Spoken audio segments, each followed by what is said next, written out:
सूरजपुर के जगन्नाथपुर में छात्रावास के छात्रों से क्रूरता। फुटबॉल गुम होने पर राजेंद्र स्कूल ने बंद किया छात्रों का खाना। स्थानीय लोगों ने बांटा बिस्किट और केला। शिक्षा अधिकारी ने दिए जांच के आदेश। और अब खबरें विस्तार से। मुंबई में एक अहम बैठक होनी है। इससे पहले विपक्षी गठबंधन इंडिया को दो बड़े झटके लग गए। मायावती ने कहा कि हम तो शामिल नहीं होंगे, और दूसरा, आम आदमी पार्टी ने अरविंद केजरीवाल को गठबंधन का पीएम उम्मीदवार घोषित करने की मांग कर दी। मीटिंग से पहले यह संकेत विपक्षी गठबंधन के लिए खतरे की घंटी की तरह है। इंडिया को झटका, गठबंधन से मायावती का इनकार। आपकी गूगली, केजरीवाल हो प्रधानमंत्री। इंडिया में दरार, 24 से पहले तकरार। देश के 26 विपक्षी दल भले ही Indian national developmental inclusive alliance यानी इंडिया के बैनर तले एकजुट होकर आगे बढ़ने पर सहमत हो गए हैं, लेकिन उनके भविष्य में कई चुनौतियां भी खड़ी हैं, जिनमें राज्य स्तर पर मतभेदों से निपटना और सीटों का तालमेल करना प्रमुख है। यही नहीं, चुनाव से पहले अगर वे इस गठबंधन के लिए नेता चुनने का फैसला करते हैं तो वो भी उनके लिए लोहे के चने चबाने जैसा होगा। कल मुंबई में विपक्षी गठबंधन की अहम बैठक होनी है, लेकिन बैठक से पहले ही इंडिया गठबंधन में गांठें दिखने लगी हैं। आम आदमी पार्टी के संयोजक और दिल्ली के मुख्यमंत्री अरविंद केजरीवाल को पीएम कैंडिडेट बनाने की मांग उठी है। आपकी राष्ट्रीय प्रवक्ता प्रियंका कक्कड़ ने कहा कि अगर आप मुझसे पूछें तो मैं चाहूंगी कि अरविंद केजरीवाल प्रधानमंत्री पद के उम्मीदवार बने। उन्होंने कहा कि इतनी कमर तोड़ महंगाई में भी राष्ट्रीय राजधानी दिल्ली में महंगाई सबसे कम है। अरविंद केजरीवाल लगातार लोगों के मुद्दे उठाते हैं और प्रधानमंत्री मोदी के आगे चैलेंजर के रूप में उभरे हैं। आप मुझसे पूछेंगे तो मैं तो चाहूंगी अरविंद केजरीवाल जी हो प्रधानमंत्री के उम्मीदवार भी, और उसका तर्क है कि इतनी कमर तोड़ महंगाई में भी लगातार दिल्ली एक ऐसा राज्य है जो देश की राजधानी है, फिर भी सबसे कम महंगाई है दिल्ली में। फ्री पानी मिलता है 20,000 लीटर प्रति महीना, फ्री अच्छी शिक्षा मिलती है, फ्री बिजली मिलती है, फ्री महिलाओं को बस यात्रा मिलती है, फ्री बुजुर्गों को तीर्थ यात्रा मिलती है। और अरविंद केजरीवाल जी लगातार जनता के मुद्दे उठाते हैं, लगातार एक चैलेंजर की तरह वो उभरे हैं, देखे जा सकते हैं प्रधानमंत्री मोदी के आगे। मुंबई मीटिंग से पहले इंडिया गठबंधन में दरार और पीएम पद की दावेदारी पर रार शुरू हो गई है। इस पर राज्यसभा सांसद कपिल सिब्बल ने गठबंधन के साथियों को सावधान करते हुए कहा कि अभी पीएम पद के दावेदारी की बात नहीं करनी चाहिए। फिलहाल गठबंधन को अपने विजन पर काम करना चाहिए। तो मैं समझता हूं कि इस स्थिति में कोई प्राइम मिनिस्टर कैंडिडेट हो या नहीं हो, कोई फर्क नहीं पड़ता, क्योंकि जो लड़ाई होगी वो मोदी जी के कार्यकाल में मोदी जी ने क्या क्या किया, वो एक मुद्दा बनेगा। पीएम पद की दावेदारी को लेकर बीजेपी ने विपक्षी गठबंधन पर तंज कसा है। बीजेपी प्रवक्ता शहजाद पूनावाला ने कहा कि इनके गठबंधन में सभी पीएम उम्मीदवार होने का दावा करते हैं। ये परिवारवादी हैं, सिर्फ अपने करप्शन को छिपाने के लिए एकजुट हुए हैं। अब गठबंधन से भी वो कब गायब होंगे, ये बस कुछ ही समय की बात है। आज जिस प्रकार से ये पोस्टर और बयान आने के बाद आम आदमी पार्टी भी बयान दे रही है कि प्रधानमंत्री अगर होंगे तो केजरीवाल जी होंगे, टीएमसी कह रही है कि नहीं प्रधानमंत्री होंगे तो ममता बनर्जी होंगी, नीतीश कुमार जी के साथी कहते हैं कि उनमें ही सारी क्षमताएं और क्वालिटीज है प्रधानमंत्री बनने की। इसका मतलब साफ है, इस गठबंधन का लोगो तैयार है, परंतु लोगों के लिए क्या करना है कुछ तैयार नहीं है। नारा तैयार है, परंतु नारे के पीछे नीति क्या है वो कोई तैयारी नहीं है। झंडा तैयार है, परंतु एजेंडा तैयार नहीं है। और केवल अपने करप्शन, कमीशन, फैमिली के प्रोफेशन और अपने अपने एम्बिशन को साधने के लिए ये एक माध्यम है। बीजेपी के ही नेता जफर इस्लाम ने तो दावा कर दिया कि ये कुछ भी कर ले, कोई भी पीएम पद का उम्मीदवार बन जाए, बीजेपी और एनडीए 300 से ज्यादा सीटें जीतेगा। पीएम मोदी लगातार तीसरी बार प्रधानमंत्री बनेंगे। विपक्षी गठबंधन में परिवारवाद की मानसिकता है, वहाँ हर कोई पीएम बनना चाहता है। हर लोग अपने आप को एक ही तरह का मटेरियल बताना चाहता है कि सब लोगों को पीएम मटेरियल, लेकिन हकीकत है वहाँ परिवारवाद वाली मटेरियल है, परिवारवादी मटेरियल है ज़्यादा। इसलिए हर लोग उसी तरह की सोच रखता है कि हमें सबसे बड़ा पद मिल जाए। जनता के बारे में कोई चिंता नहीं है। कोई जनता के बारे में बात करता है? तो जनता जो है जनार्दन है, और जनता ने मन अपना बना लिया है कि फिर से इस बार मोदी जी को आशीर्वाद देके जनता की अदालत से तीसरी बार बनाएंगे। 3 हैंडल में सीटें आएंगी, 300 से ज़्यादा सीटें आएंगी, और पिछले बार से 3 सीटें ज़्यादा भारतीय जनता पार्टी को आएंगी। विपक्षी गठबंधन इंडिया को एक और झटका तब लगा जब बसपा सुप्रीमो मायावती ने इंडिया गठबंधन में शामिल होने से साफ इनकार कर दिया। मायावती ने सोशल मीडिया के जरिए ये जानकारी दी। उन्होंने कहा कि बहुजन समाज पार्टी किसी भी दल के साथ गठबंधन नहीं करेगी। मायावती ने गठबंधन को दलित विरोधी और सांप्रदायिक बता दिया। इसके बाद मायावती पर गठबंधन के नेताओं ने हमला बोल दिया। मायावती को दौलत की बेटी तक कह दिया। इस पर कांग्रेस प्रवक्ता प्रमोद कृष्णम ने कहा कि रक्षाबंधन के दिन बहन जी पर इतना बड़ा हमला नहीं करना चाहिए था। बहन कुमारी मायावती जी को दलित की बेटी की जगह दौलत की बेटी कहना पूरे दलित समाज को अपमानित करने जैसा है। बीजेपी ने मायावती के गठबंधन में शामिल नहीं होने को उनका निजी फैसला बताया। बीजेपी नेता जफर इस्लाम ने दावा किया कि कोई भी गठबंधन हो, यूपी में बीजेपी और एनडीए 70 से ज्यादा लोकसभा सीटें जीतेगा। देखिए, ये उनका निजी फैसला है। इसके बारे में मैं कोई टीका टिप्पणी नहीं करना चाहता हूँ, इसलिए कि वो अपने पार्टी के सुप्रीमो हैं, उनको पूरा अधिकार है अपने पार्टी के फैसले लेने का। लेकिन वो उत्तर प्रदेश से आती है, और उत्तर प्रदेश की स्थिति सबको मालूम है कि इस बार 80 की 80 सीटें भारतीय जनता पार्टी जीतने वाली है। भारतीय जनता पार्टी और एनडीए जीतने वाली है। गठबंधन की मुंबई में बैठक से पहले 2 बड़े झटके भविष्य का भी संकेत देते हैं। गठबंधन में गांठें अभी से दिखने लगी हैं। सीट शेयरिंग भी गठबंधन के लिए बड़ी चुनौती होगा, क्योंकि लोकसभा चुनाव से पहले कुछ राज्यों में चुनाव होने हैं। वहां गठबंधन की पार्टियां एक दूसरे के खिलाफ ताल ठोक रही हैं। इन राज्यों में चुनाव के बाद कुछ पार्टियों का वजन बढ़ेगा तो कुछ का घटेगा। सीटों के लिए तोलमोल होगा। तब इंडिया गठबंधन को एकजुट रखना सबसे बड़ा चैलेंज होगा। Bureau report, news 18। इधर मध्य प्रदेश की सियासत दिग्विजय सिंह के ट्वीट पर हो गई है गर्म। अपने बयानों से अक्सर वो सुर्खियों में रहते हैं, बीजेपी के निशाने पर रहते हैं। दिग्विजय इस बार सियासी नहीं, कानूनी पचड़े में भी फंस गए हैं। जैन तीर्थ क्षेत्र है कुंडलपुर। ट्वीट किया, बवाल खड़ा हो गया। बजरंग दल ने एफआईआर करवा दी और बीजेपी ने भी मोर्चा खोल दिया है। दिग्विजय सिंह एक बार फिर चर्चा में हैं। अपने बयानों से अक्सर विवाद खड़े करने वाले पूर्व मुख्यमंत्री दिग्विजय सिंह इस बार एक ट्वीट पर फंस गए हैं, और ऐसे फंसे हैं कि मामला पुलिस के पास पहुंच गया। एफआईआर तक दर्ज हो गई है। दिग्विजय सिंह ने जैन तीर्थ क्षेत्र कुंडलपुर को लेकर ट्वीट किया था, जिसमें उन्होंने बजरंग दल पर कुंडलपुर परिसर में उत्पात का आरोप लगाया था और प्रशासन से तत्काल कार्रवाई की मांग की थी। लेकिन पुलिस ने मामले की जांच के बाद इस घटना को गलत बताया। पुलिस के मुताबिक इस तरह की किसी घटना का प्रयास नहीं हुआ। इसके बाद अब बीजेपी, विश्व हिंदू परिषद और बजरंग दल दिग्विजय सिंह पर हमलावर हो गए हैं। दमोह में बजरंग दल और विश्व हिंदू परिषद के आवेदन पर दिग्विजय सिंह के खिलाफ मामला दर्ज कर लिया गया है। पुलिस अब इस मामले में कार्रवाई की बात कह रही है। तीर्थ क्षेत्र कुंडलपुर में उत्पात होने की एक ट्वीट किया गया था, जो कि पूरी तरह गलत है, तथ्यहीन है। उनकी मंशा हम हिंदू समाज को आपस में बांटने की थी। इसके विरोध में हम एफआईआर कराने आए हैं दिग्विजय सिंह के खिलाफ। पूर्व मुख्यमंत्री दिग्विजय सिंह द्वारा गलत तथ्यों के आधार पर एक ट्वीट किया गया था, जो कुंडलपुर क्षेत्र में शिवलिंग की स्थापना और बजरंग दल के लोगों के द्वारा उत्पात करने के संबंध में था।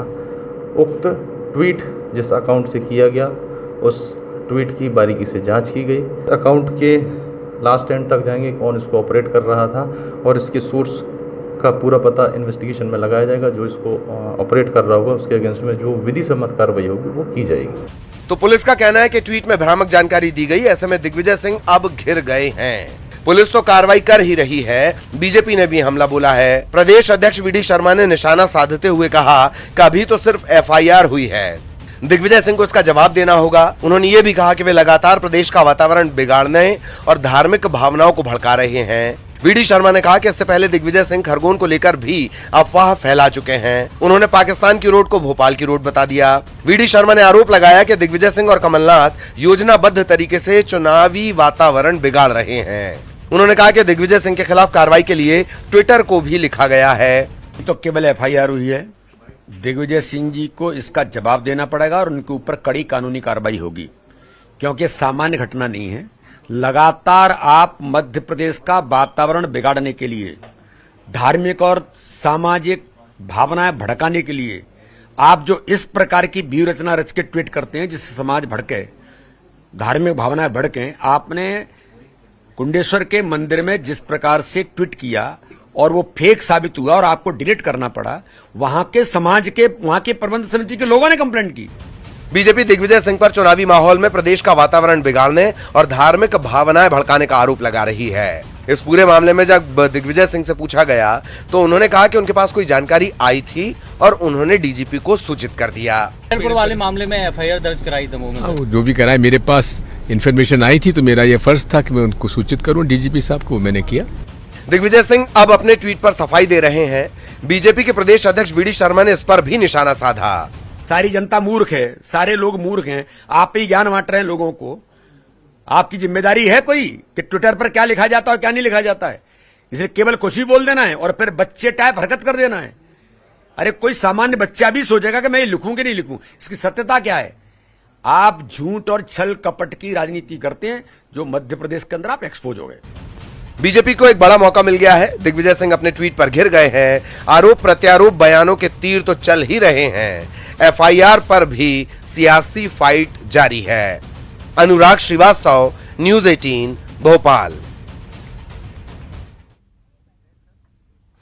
इधर छत्तीसगढ़ में डेंगू के बढ़ते आंकड़े अब डराने लगे हैं। चुनाव से पहले यह सियासी मुद्दा भी बन गया है। बीजेपी सरकार को घेर रही है, डेंगू कंट्रोल पर नाकाम रहने के आरोप लगा रही है।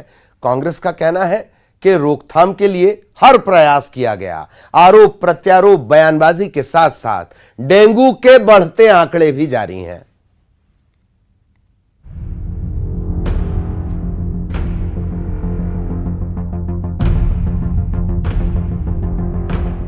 छत्तीसगढ़ के चुनावी माहौल में डेंगू पर दंगल छिड़ गया है। प्रदेश में डेंगू के लगातार बढ़ते मामलों को लेकर बीजेपी ने सरकार को घेरा है। बीजेपी नेता संजय श्रीवास्तव ने प्रदेश सरकार पर हमला बोलते हुए कहा कि रायपुर में डेंगू ने विकराल रूप ले लिया है, लेकिन स्वास्थ्य मंत्री व्यवस्था के प्रति संवेदनशील नहीं है। सरकार की प्राथमिकता में स्वास्थ्य शामिल नहीं है। बीजेपी स्वास्थ्य कर्मियों की हड़ताल का मुद्दा भी उठा रही है। पार्टी का कहना है कि प्रदेश में 40,000 स्वास्थ्य कर्मचारी हड़ताल पर हैं। डेंगू के प्रोटोकॉल का पालन नहीं हो रहा। बीजेपी का यह भी कहना है कि टीएस सिंहदेव और मुख्यमंत्री की आपसी लड़ाई से व्यवस्था बदहाल है और डेंगू के आंकड़े छिपाए जा रहे हैं।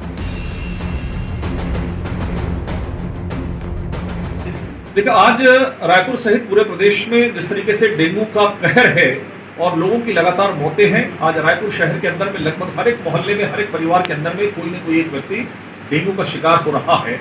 और ऐसे समय में भी राज्य शासन आंकड़ेबाजी करके और आंकड़ों को छिपाकर केंद्र को गलत रिपोर्ट देकर अपनी छवि को बचाने का प्रयास कर रही है।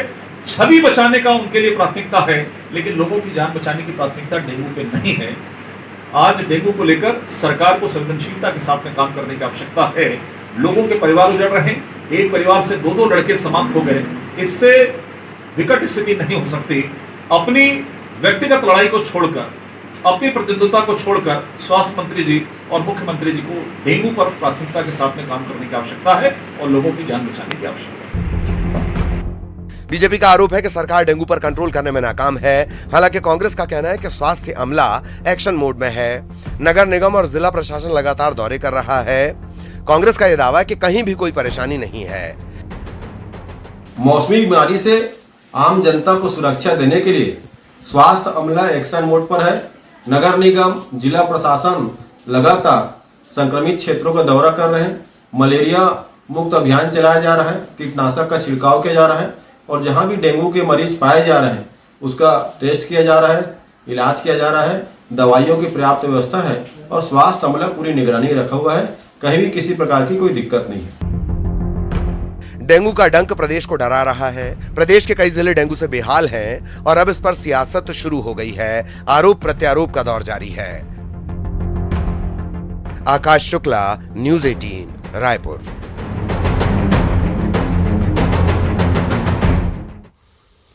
चांद के बाद अब भारत सूर्य मिशन की तैयारियों में जुटा है। आदित्य L1 मिशन लॉन्चिंग के लिए तैयार है।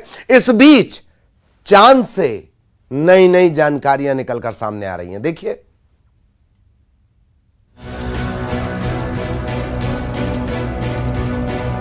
भारत का मिशन मून जारी है। चांद के साउथ पोल से विक्रम और प्रज्ञान नई नई जानकारियां भेज रही हैं। प्रज्ञान रोवर चांद की पड़ताल तो कर ही रहा है, उसने विक्रम लैंडर की तस्वीरें भी भेजी हैं। इसरो ने एक्स पर इसकी जानकारी दी। रोवर पर लगे नेविगेशन कैमरे ने ये तस्वीरें ली हैं, जिसमें विक्रम चांद पर शान से अपने पैर जमाए दिख रहा है। ऐसी शानदार तस्वीरें खींचने वाला कैमरा किसने बनाया है, इसरो ने इसकी जानकारी भी दी है। चंद्रयान 3 मिशन के नेविगेशन कैमरे liberty of electro optical system ने तैयार किए हैं। प्रज्ञान और विक्रम अपने मिशन में जुटे हुए हैं। इस बीच इसरो की आदित्य L1 मिशन की तैयारियां भी लगातार जारी हैं। आदित्य मिशन 2 सितंबर को लॉन्च किया जाएगा। इससे पहले लॉन्च की तैयारी जारी है। इसरो ने लॉन्च का रिहर्सल यानी व्हीकल की जांच पड़ताल कर दी है। आदित्य L1 सूर्य की स्टडी के लिए भारत का पहला अंतरिक्ष अभियान है, जो धरती से 15 लाख किलोमीटर दूर स्थापित किया जाएगा। आदित्य L1 के पेलोड सूर्य के क्रोमोस्फीयर की पड़ताल करेंगे। चंद्रयान 3 की कामयाबी के बाद अंतरिक्ष में ये भारत की एक और ऊंची उड़ान है। Bureau report, news 18। पीएम के वर्चस्व पर माईगॉव इंडिया ने भी ट्वीट किया है और लिखा है कि प्रधानमंत्री नरेंद्र मोदी भारत के पसंदीदा नेता के रूप में लगातार नेतृत्व कर रहे हैं। 79% अनुकूल रेटिंग और प्रभावशाली 55% बहुत उच्च अनुकूल दृष्टिकोण के साथ वे स्पष्ट रूप से दिल और दिमाग पर कब्जा कर रहे हैं। लोगों की आवाज बुलंद और स्पष्ट है। पीएम मोदी शीर्ष पसंद है।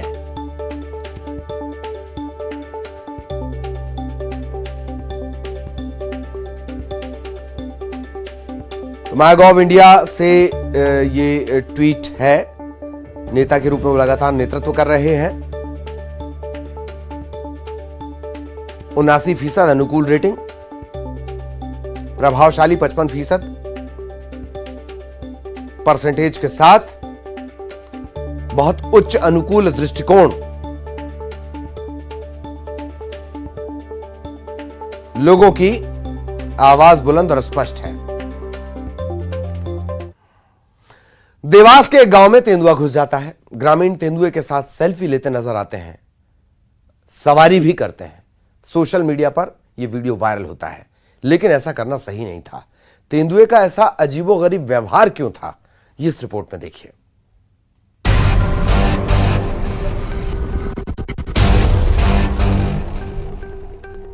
जब आपके सामने शिकारी आ जाए, मतलब कोई खतरनाक जानवर, वो भी तेंदुआ, तो तय है कि आपकी हालत खराब हो जाएगी।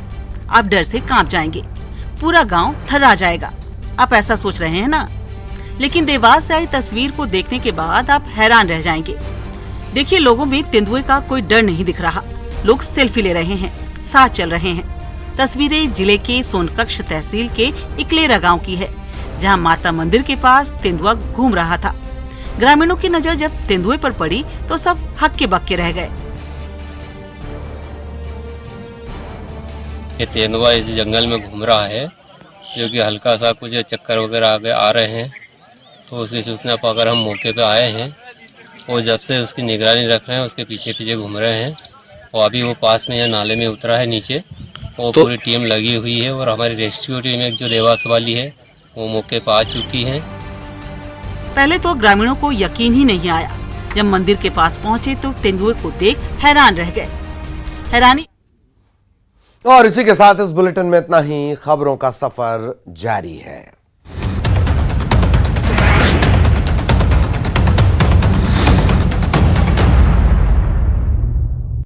हेडलाइंस प्रेजेंटेड बाय पेट सफा